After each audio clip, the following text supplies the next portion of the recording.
Chapter 8, Penguin's Promenade. The words that we'll be looking for in this chapter are reasonable, exclaimed, insist, elegant, consent. A promenade, as the chapter title is, it's more like a walk, like taking a walk or a stroll, okay? Mr. Popper soon found that it was not so easy to take a penguin for a stroll. Captain Cook did not care at first for the idea of being put on a leash. However, Mr. Popper was firm. He tied one end of the clothesline to the penguin's fat throat and the other to his own wrist. "Ork!" said Captain Cook indignantly. Still, he was a very reasonable sort of bird, and when he saw that protesting did him no good, he recovered his customary dignity and decided to let Mr. Popper lead him. The word reasonable in this sentence means that having good judgment, fair and sensible, okay? So Captain Cook was pretty sensible. He let Mr. Popper put the leash on him. We're on page 51 now. Mr. Popper put on his best Sunday derby and opened the front door with Captain Cook waddling graciously beside him. A derby's like a hat, okay? "Gaw," said the penguin, stopping at the edge of the porch to look down at the steps. Mr. Popper gave him plenty of clothesline leash. "Gook," said Captain Cook, and raising his flippers, he leaned forward bravely and tobogganed down the steps on his stomach.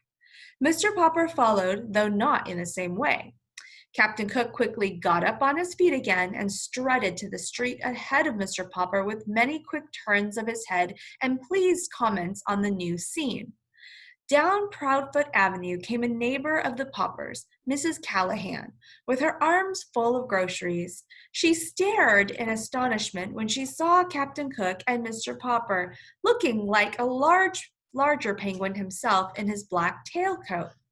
"Heavens have mercy on us," she exclaimed, as the bird began to investigate the striped stockings under her house dress.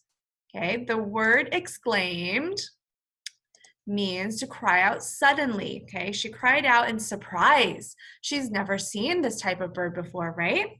Okay, we're on top of page 52. "It isn't an owl and it isn't a goose." "It isn't," said Mr. Popper, tipping his Sunday derby. If you look to the picture on your right, you'll see what a derby hat looks like, okay?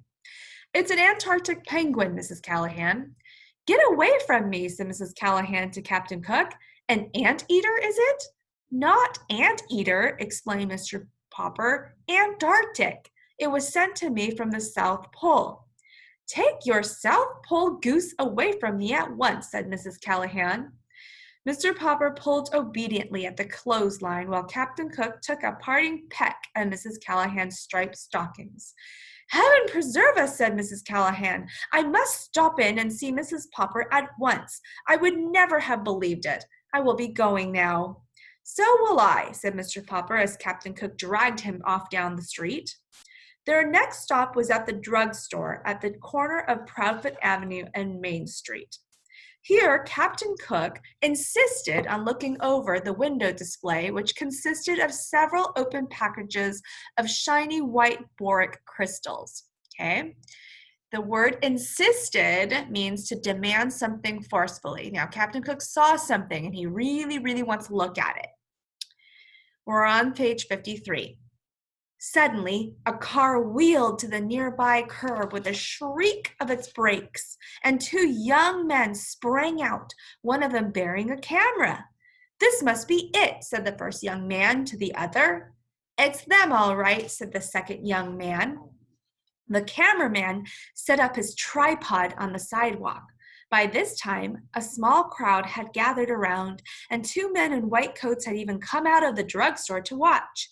Captain Cook, however, was still too much interested in the window exhibits to bother to turn around. "You're Mr. Popper of 432 Proudfoot Avenue, aren't you?" asked the second young man, pulling a notebook out of his pocket. Yes, said Mr. Popper, realizing that his picture was about to be taken for the newspaper. The two young men had, as a matter of fact, heard about the strange bird from the policeman and had been on their way to the Popper house to get an interview when they saw Captain Cook. Hey, Pelican, turn around and see the pretty birdie, said the photographer. That's no pelican, said the other, who was a reporter. Pelicans have a pouch in their bills. I think it was a dodo, only dodos are extinct. This will make an elegant picture if I can ever get her to turn around. Elegant means to be stylish, okay, and appearance, very high quality, very, very stylish. The secret word for today is dodo, okay? Secret word in this chapter is dodo. It's a penguin, said Mr. Popper proudly. Its name is Captain Cook. Cook, said the penguin, turning around now that they were talking about him. Spying the camera tripod, he walked over and examined it.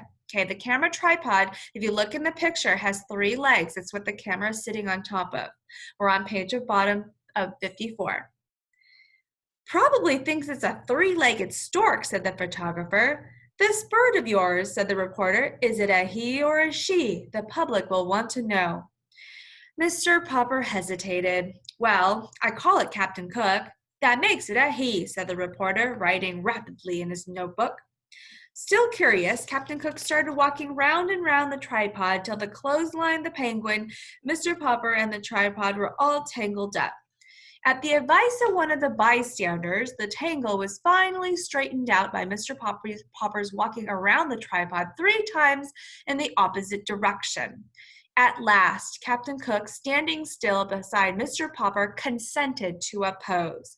Consented in this sentence means willing. He finally decided that he was willing to stop to take a picture, okay? Mr. Popper straightened his tie and the cameraman snapped the picture. Captain Cook shut his eyes, and this is the way his picture appeared later in all the newspapers. One last question, said the reporter. Where did you get your strange pet? From Admiral Drake, the South Pole explorer. He sent him to me for a present. Yeah, said the reporter. Anyway, it's a good story. The 2 young men jumped into their car. Mr. Popper and Captain Cook continued their walk with quite a crowd following and asking questions. The crowd was getting so thick that in order to escape, Mr. Popper led Captain Cook into a barber shop. The man who kept the barber shop had, up to this time, been a very good friend of Mr. Popper's. Okay, put your bookmark here in between page 56 and 57, okay? And that is all for today.